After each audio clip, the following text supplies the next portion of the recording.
Ngayong araw mga bossing ay gabi na nga po pala. Magbablog nga po pala tayo ulit dahil ngayon mga boss, nandito nga po pala kami sa may Orani. At syempre mga boss, alam nyo na, para kumain bago nga po ang lahat mga bossing, huwag nyo nga po palang kakalimutan mag-follow, like and share sa ating mga Facebook at YouTube mga bossing. Nandyan po sa ating screen mga boss, makikita nyo po yan. Mabalik nga po pala tayo dito sa ating video mga boss. Dahil ngayon mga boss, magsasamji nga po pala kami. At ang sabi nga daw po nila na masarap nga daw po dito. Masarap nga talaga mga boss. Dahil sa bukod sa masarap mga boss, meron pa sila ditong mga kubo. Pwedeng pwede sa mga magpapamilya mga boss. Talaga naman, nag-promote pa ako niyan mga boss. Kaya sa may-ari nito, baka naman kahit libre lang, magluluto na nga po tayo dyan mga bossing. Nilagay ko na nga po pala lahat ng pork dyan mga bossing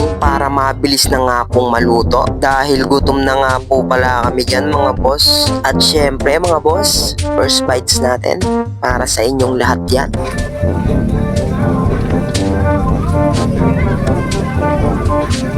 Mga boss, nagdikitan nga po pala yung pork dyan dahil hindi pa mainit. Nilagay ko na nga po agad para sa lahat po ng gustong pumunta rito mga bossing. Huwag nyo nga pong kakalimutan mag-comment nga po pala kayo dyan sa ating comment section at buksan nyo nga po pala ang ating profile mga boss at mag-subscribe na nga po pala kayo doon para naman updated kayo sa ating mga post mga bossing. Buwan-buwan nga po pala mga bossing, pwede kayong mag-subscribe sa ating page para naman makatulong kayo sa akin mga boss. At syempre mga boss, abangan nyo ang ating mga video. Meron tayong mga pahula dyan. Second bite natin mga boss para sa ating mga followers.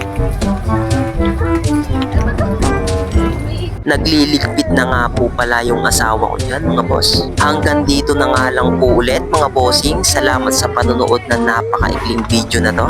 Magbabayad na nga po pala kami dyan mga bossing. Hanggang sa muli nating pagkikita. Salamat sa inyo mga boss. Bye-bye!